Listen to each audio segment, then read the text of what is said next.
கங்கை கொண்ட சோழன், கடாரம் கொண்ட சோழன், மும்முடிச் சோழன், உத்தமச் சோழன், வீர சோழன், பூர்வதேசன் முதலிய பட்டங்களுக்கு சொந்தக்காரன் மதுராந்தகன் என்ற ராஜேந்திர சோழன். மாமன்னன் ராஜராஜனுக்கும் வானவன் மாதேவிக்கும் புதல்வனாக பிறந்தான். சகல போர்க்கலைகளையும் பயின்றதுடன் நூல்கள் பலகற்று பண்டிதச் சோழனாகவும் ஆன பெருமைக்குரியவன். 20ஆம் வயதில் இளவரசனாகி புலிக்கொடி ஏந்திய சோழப் பேரரசு படைகளுக்கு தலைமை தாங்கி பல போர்களை தந்தைக்கு பதிலாக முன்னின்று களமாடிய வீரதீரன். கிபி 1012 முதல் 1022 வரை இலங்கை மற்றும் இந்திய பகுதிகளுக்கு படையெடுத்துச் சென்று வெற்றி கொடி நாட்டிய மாவீரன். மைசூர் பகுதியான வனவாசி, ஹைதராபாத்திற்கு அருகேயுள்ள கொள்ளிப்பாக்கை, வடக்கு கர்நாடகத்தில் உள்ள சாளுக்கியர்களின் இரட்டைப்பாடி 7.5 இலக்கம், தெற்கு மகாராஷ்டிர தலைநகரான மன்னை கடக்கம், இலங்கையின் அனுராதபுரம், காவேரி உற்பத்தியாகும் குடமலை நாடு, மாலத்தீவு மற்றும் லட்சத்தீவுகளின் பல பகுதிகள், சாந்திமத்தீவு ஆகியவற்றை கைப்பற்றினான். கலிங்கம் மீதும் போர் தொடுத்தான். தென்னிந்தியாவின் பல முக்கியமான பகுதிகளை கைப்பற்றிய பின்னர் தெற்கு சத்தீஸ்கரின் சக்கரக்கோட்டம், பீகார், தங்காதசாரல், வங்காளதேசம் என கங்கை கரை வரை சென்று போரிட்டான். வென்றான். கங்கை நீருடன் தாயகம் திரும்பினான். தமிழர்கள் நெடுங்காலமாக வணிகம் செய்து வந்த கடல் வழியில் பல இன்னல்களை உருவாக்கிய ஸ்ரீ விஜய மன்னனை ஒடுக்க கிபி 1025 அலைகடல் நடுவுள் பலகலம் செலுத்தி 12க்கும் அதிகமான துறைமுக நகரங்களை கைப்பற்றியதோடு பாலேம்பாங் நகரையும் முற்றுகையிட்டார். அதைத் தொடர்ந்து மலையூர், மேவிலிபங்காம், சுமத்ராவின் பண்ணை, இலாமுரி தேசம், மலேசியாவின் வல்லைப்பந்தூர், கடாரம், தாய்லாந்தின் லங்கசோகம், மாதமலிங்கம், தலைத்தக்கோலம், அந்தமான் நிக்கோபார் தீவுகளின் மணக்காவேர், தற்போதைய தெற்கு மியான்மரின் துறைமுக நகரமான மாபாபாலம் என தென்கிழக்கு ஆசிய பகுதிகள் முழுவதையும் தன்னுடைய ஆளுகையின் கீழ் கொண்டு வந்து சோழ நாடு திரும்பினான்.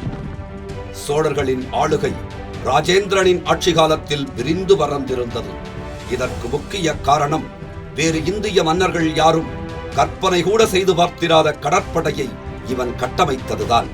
இந்த மாபெரும் கடற்படை மூலம் வென்ற நாடுகளை தம் அதிகாரத்துக்குள் வைத்துக் கொண்டார்.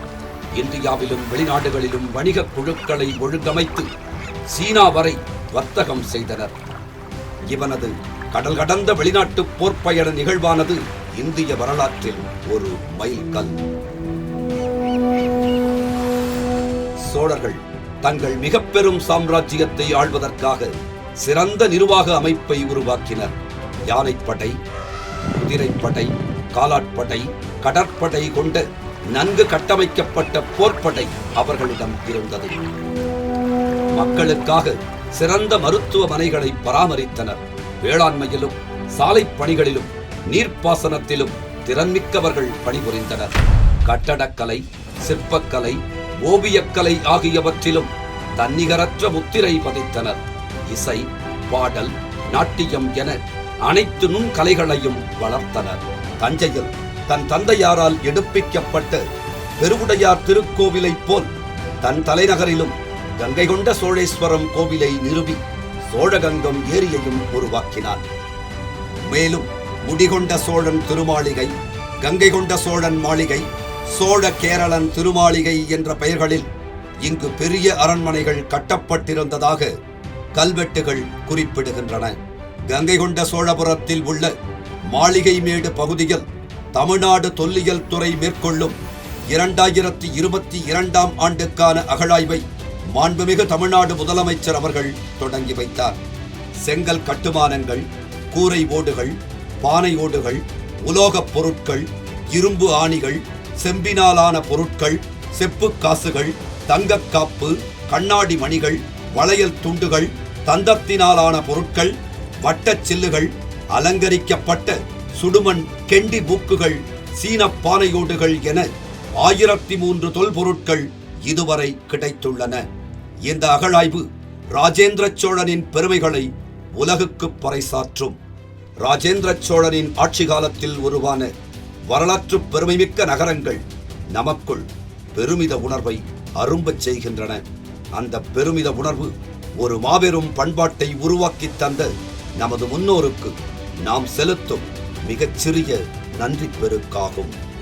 தமிழர்களின், குறிப்பாக சோழர்களின் கடல் கடந்த வெற்றியை கொண்டாடும் விதமாகவும் அவர்களின் கடற்படை வலிமையை உலகுக்கு பறைசாற்றும் விதமாகவும் கங்கை கொண்ட சோழபுரத்தில் ஓர் அருங்காட்சியகம் உருவாக்கப்படும் என அறிவித்துள்ள மாண்புமிகு முதலமைச்சர் அவர்களுக்கு நெஞ்சார்ந்த நன்றிகளை உரித்தாக்குகிறோம்.